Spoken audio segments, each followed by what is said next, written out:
আল্লাহর কাছে চেয়েছি যে আল্লাহ যদি একটা চ্যাম্পিয়ন হতে পারি, তো আলহামদুলিল্লাহ হয়েছি। নিজের পছন্দের একটা ব্যাটিং পজিশন তো থাকে। যদি কেউ 50 না করতে পারে মনে হয় যেটা রান না। আপনি বিপিএল এ 4 বার ফাইনাল খেলেছেন, আলহামদুলিল্লাহ। জিতেছেন একবার, তো মানে ফাইনাল খেলার অভ্যাসটা আছে, যে তার অভ্যাসটা একটু কম নাকি, যদিও সবশেষবার জিতেছেন। দেখেন, চ্যাম্পিয়ন এমন একটা জিনিস, এটা তো আসলে বলে হওয়া যাবে না। একদম।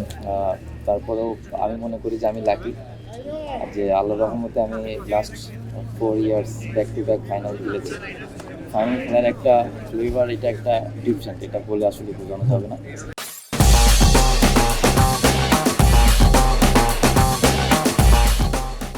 তারপরে আমি খুব ক্লোজ ম্যাচ হেরেছি। একদম। তারপরে আমার কাছে যেটা মনে হয়েছে যে এটা একটা ওয়ান কাইন্ড অফ মানে পেশেন্ট বলা চলে, যে ধৈর্য।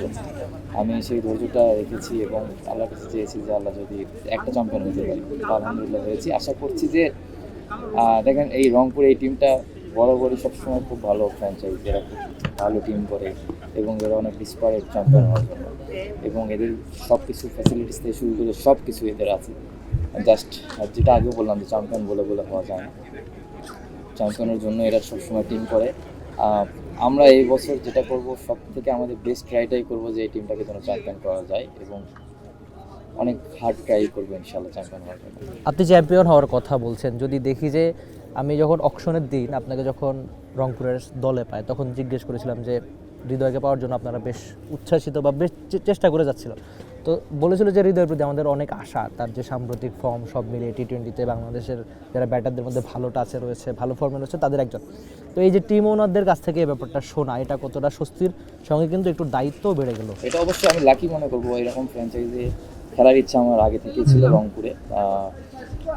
এরকম মানে বড় বড় টিমে খেলার অভ্যাস আমার আছে। আপনি যদি খেয়াল করে দেখেন, ডিপিএল থেকে শুরু করে ডিপিএল আমি সবসময় বড় টিমে খেলেছি আলহামদুলিল্লাহ। তো এটা আমার কাছে পেশার না, এটা আমার কাছে নর্মাল একটা জিনিস। আমি এই জিনিসটা এনজয় করতে খুব মানে আমার ভালো লাগে জিনিসটা, যে অবশ্যই একটা চ্যাম্পিয়নের যদি আপনি ক্ষুধাই না থাকে, যদি হাঙ্গারনেস না থাকে, তাহলে আপনার ভিতর থেকে জিনিসটা আসবে না। আমি মনে করি যে অবশ্যই এটা থাকা দরকার, এবং এই ফ্র্যাঞ্চাইজে এটা খুব ভালোভাবেই আছে, এবং জাস্ট আমাদের এখন সময় যে আমরা কীভাবে এটা প্রপার ইউটিলাইজ করবো, এক্সিকিউশনটা ভালোভাবে করবো। একটু আপনার ব্যাটিং পজিশনটা নিয়ে শুনতে যাচ্ছি। অনেক সময় প্রায়শই ব্যাটাররা বলে যে দলের পজিশনে আমি যেখানেই খেলি ঠিক আছে, কিন্তু নিজের পছন্দের একটা ব্যাটিং পজিশন তো থাকে।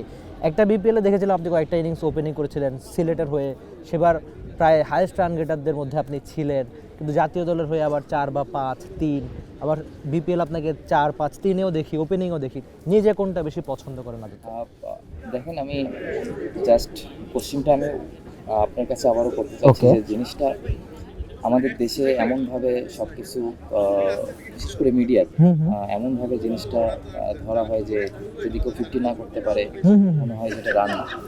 ফর্মেটটা এমন, আপনার ইম্প্যাক্টফুল 20, ইম্প্যাক্টফুল 30, 10, 5, 7, 15, 20, 30, 35 এগুলো রান টি-20।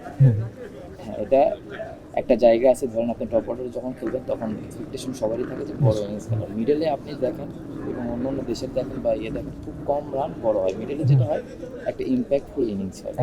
তো এই জিনিসটা বোঝাটাও আমাদের জরুরি। সবসময় দেখবো 50 কয়টা হয়েছে, 100 কয়টা, এটাই আসলে আমার কাছে মনে হয় না যে এটা ফ্যাক্ট। আমার কাছে যেটা মনে হয়, ইম্প্যাক্টফুল ইনিংসটা কতটুকু, টিমের প্রতি কতটুকু কন্ট্রিবিউট করতে পেরেছি ইম্প্যাক্টফুল ইনিংস। হ্যাঁ, আলটিমেটলি সবারই ইচ্ছা থাকে যে বড় বড় রান করে অ্যাজ এ ব্যাটসম্যান, কিন্তু আমার টিমে যদি আমার সেই জায়গাটা না থাকে, বা আমি যদি টিম কম্বিনেশনের কারণে যদি আমার ওটা না হয়, এটা তো আমার হাতে নাই। আমি বিপিএলে সিলেট থেকে যখন খেলেছি, টপ অর্ডারে অপরচুনিটি এসেছিল, আমি সেটা ইউটিলাইজ করেছি। সেখান থেকেই আমি ওপরে ব্যাটিং করি, এবং বিপিএলে বরাবরই সেই বছর থেকে আমি ওপরে ব্যাটিং করছি। তো ওপরে ব্যাটিং করলে যেটা বলেছি, সবার এক্সপেকটেশন থাকে যে বড় বড় রান করে। আমি চেষ্টা করেছি টিমকে যতটুকু কন্ট্রিবিউট করা যায়। আর ন্যাশনাল টিমে যেটা হচ্ছে এই মুহূর্তে, হয়তো বা আমি জায়গা পাচ্ছি না, এবং দেখেন কিছু কিছু দিন আমি টপ অর্ডারেও আমি নেমে গিয়েছি।